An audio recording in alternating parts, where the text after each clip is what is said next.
Vispār oriģināli šeit bija rekvizītu darbnīca, jo visas šīs durvis. Tik vēsturiskā telpā turpmāk būs Lietišķās mākslas kolektīva Stīga darbnīca. Tā vēl pavisam tukša, tāpēc telpā pamatīgi atbalsts, jo iekārtošanās darbi vēl tikai priekšā. Kultūras nama kolektīva tiešām pašlaik ir tādā ļoti pozitīvā vilnī ielikuši, un līdz ar to, kad vēl viss nav pabeigts, jā, viņi varbūt ir tādi drusciņi tādi, nu vēl tik daudz ko darīt un ko, bet viņi pamazām gatavojās. Vienā no telpām pirms 30 gadiem radusies leģendārā grupa Pienvedēju piedzīvojumi, un renovācijas laikā izdevies saglabāt vēsturisko uzrakstu. Tā ir relikvija, tas ir apmēram tā kā, Grieķijas tempļos aizkrāsot kāds cieta mozaīku. Tas ir tieši tas pats, bet tas ir mūsu, un tas ir mūsu kultūras, un tā ir vēsture. Un tas ir ļoti labi, ka viņi ir saglabāti. Jā.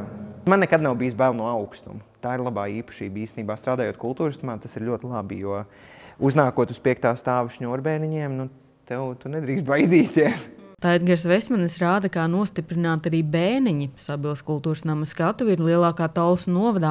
Šeit ir 5 kolektīvi, bet jaunais vadītājs cer nākamgad izveidot vēl 3 jauniešu studiju un stiprinot dziesmu un deju svētku misiju, arī kori un deju kolektīvu. Ir grūti tagad noformulēt tieši kādas paaudzes, tas visticamāk arī es pieļauju, ka tas varētu būt vidējās paaudzes, jo ar jauniešiem mums ir grūti, jo mums nav vidusskola, un pēc 9. klases jaunieši vienkārši aizbrauc mācīties kaut kur citur, un tāpēc viņi uz vietas šeit vairs nav.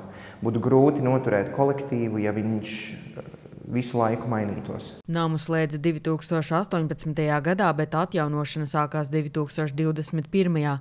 Taču būvdarbiem noslēdzoties tajos konstatēja defektus, ko acīgie sabilnieki bija manījuši jau procesa laikā.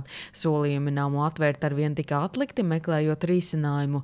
Sabilnieki bija nokaitināti, līdz visbeidzot iekštelpas eksploatācijā nodotas 8. novembrī. Es teikšu, ka nedaudz neticās. Pirms es vispār sāku šeit strādāt, es jau biju paspējis laikam atrast no tā, ka te kaut kas notiek, kad šo telpu publiski var izmantot, un tāpēc arī tagad, pēc tam, kad mēs esam dabūjuši to jā-vārdu, tad ir ļoti grūti aprast ar to domu vienkārši, kad tas beidzot notiek. Atklāšanas svētki gaidāmi nākamā gada sākumā, jau priekšā gan intensīvi iekārtošanās darbi, gan pasākuma organizēšana. Tikmēr visi spēki šobrīd jāvelta šajā nedēļas nogalē gaidāmajiem Karstvīna svētkiem. Fasādes sakārtošana vēl procesā. Sanita Liepiņa, Terēza Matisone, TV9 Pakalni.